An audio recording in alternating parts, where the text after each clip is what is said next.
কোনি, কোনি থেকে যে প্রশ্নগুলো তোমাদের পড়ে নিতেই হবে, দেখো ভেরি ভেরি ইম্পর্ট্যান্ট প্রশ্ন। দেখে নাও প্রথম প্রশ্ন, 3 স্টার কোশ্চেন।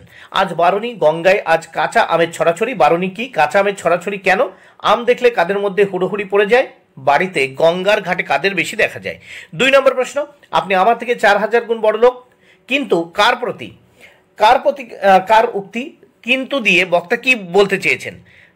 3 নম্বর প্রশ্ন, 4 বছরের মধ্যে প্রজাপতি ডানা মেলে দিয়েছে। প্রজাপতি কি আগে ডানা মেলতে পারেনি কেন, এখন কিভাবে ডানা মেলেছে? 4 নম্বর প্রশ্ন, ভেরি ভেরি ইম্পর্টেন্ট প্রশ্ন, প্রথম দিকে লীলাবতী বিদ্রোহী হয়েছিল। লীলাবতীকে সে বিদ্রোহী হয়েছিল কেন?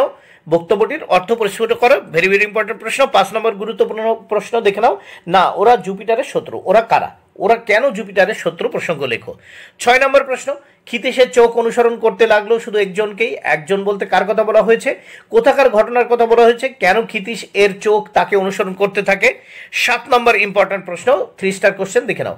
সাধারণ নয়, আমাকে পরীক্ষা দিতে হবে অপমান সহ্য করার। কে কাকে কথাটি বলেছে? কোন প্রসঙ্গে বলেছে? কথাটির তাৎপর্য লেখো। এবং 8 নম্বর প্রশ্ন, কম্পিটিশনে পড়লে মেয়েটা তো আমার পা ধোয়া জল খাবে। কে কাকে এ কথা বলেছে? কার সম্পর্কে এ কথা? কথাটির তাৎপর্য বিশ্লেষণ করো। 9 নম্বর প্রশ্ন, এটা বুকের মধ্যে পুষে রাখুক। কথাটি কে ভেবেছে? কথাটির তাৎপর্য লেখো। 10, ওর ছিপছিপে শরীরটার মধ্যে দিনে দিনে সঞ্চিত যন্ত্রণায় ঠাসা শক্তির ভাণ্ডারটিতে যেন বিস্ফোরণ ঘটলো। ওর বলতে কার কথা বোঝানো হয়েছে? কোন প্রসঙ্গে এই কথা বলা হয়েছে? কথাটির অর্থ লেখো। 11 নম্বর প্রশ্ন, শোনামাত্র প্রণবেন্দু দপ করে উঠেছিল। প্রণবেন্দুর পরিচয় দাও। তার কথার মধ্য দিয়ে বক্তার কোন মানসিকতার পরিচয় পাওয়া যায়? 12 নম্বর প্রশ্ন, ভেরি ভেরি ইম্পর্টেন্ট প্রশ্ন, ভেরি ভেরি ইম্পর্টেন্ট প্রশ্ন। 12 নম্বর প্রশ্ন, কোনি উপন্যাসে লীলাবতী ক্ষিতীশ সিংহ কোনির চরিত্র বিশ্লেষণ করে। ভেরি ভেরি ইম্পর্টেন্ট প্রশ্ন।